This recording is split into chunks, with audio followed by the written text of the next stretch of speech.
moo war a mat ñaar fukki millions ak juróom mais loolu je crois que donc en tout cas jar na bu fekkee ne yow da nga am adversaire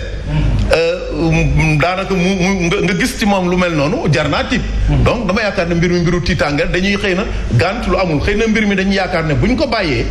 xëy na mën na dem ba jéggi dayo parce que nag comme ñu wax Sénégal li nga xam ne moom mooy fi moyen ndam ci élection mooy xaalis d'ailleurs borom xam-xam yi dañuy wax naan l'argent est le lait maternel de la démocratie boo amul xaalis doo dem fenn donc xëy na ñoom njort nañ ne bu ñu bàyyee tey lii di continuer di dem Pastef dana am doole joo xam ne nii bu ñuy demee ci élection yuy jëm muy local ak législative ak présidentielle vraiment dékku leen xëy na dina naqari lool ñoom mën nañ ko njort donc tax ñu daal di xëy na jël mesure bi ñu jël mais damay dellu si rek tey ci wàllu par exemple tey financement xam nga ñu ngi doon wax par exemple France xam nga foofu maître def naa ne loolu moom moo gën a xam dafa am lu ñuy wax naan nu mu tëtti caisse nationale nu ñu koy tuddee sax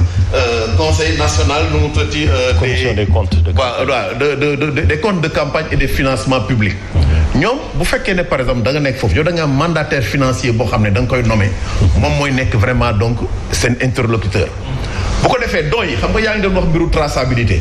ñoom par exemple dañ ne bu fekkee ne 4600 euros maanaam lu toll ak 3 millions CFA loolu lañ leen autorisé par donateur la ngay joxe bu ëppee 150 euros daanaka lu toll ak 100 000 francs CFA da nga war a joxe chèque waroo ko joxe xaalis xam nga donc fu chèque amee donc vraiment traçabilité donc mën naa am mën nañu remonter ba xam xaalis bi fu mu jógee ca kan la jógee fu mu jaar et cetera et cetera donc loolu moo tax may la dafa am solo ñun ñu am législation boo xam ne dafay encadrer mbir mi bu ko defee la nit ñi par exemple di génne ci seen gafaka di ko joxe bu boobaa ñu mën ko encadrer la ci am solo aussi mooy contexte bi ñu nekkoon maître wax na ko xam nga 1981 guerre froide dafa amoon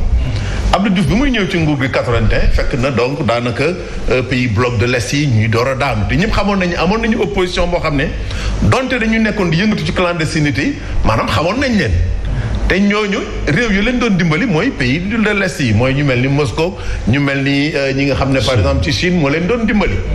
donc ñoom daanaka loi bi bañ koy def loolu dañ ko sóoraale ne comme léegi ubbi nañu bu fekkee ne defuñu peut-être xëy na ay mesures conservatoires xëy na ñooñu mën nañoo jël seen xaalis di continuer di jàppale parti yooyu te loolu mën naa nekk menace pour déstabiliser donc réew mi moo tax ñu dugal loolu maintenant ni ñu ko war a jàngatee tey lan la ñuy la notion d'étranger de subside venant de l'étranger naka lañ ko war a jànge parce que sénégalais bi nga xam ne tey dafa nekk Europe donc am carte d'identité depuis le code électoral de 92 bi ngi bokk ci élection day bokk ci législative bokk ci ci présidentielle donc élection nationale yi ensuite parrainage bi boo seetee mais diaspora bi ñoom dañoo bokkoon ci campagne bi parrainage bi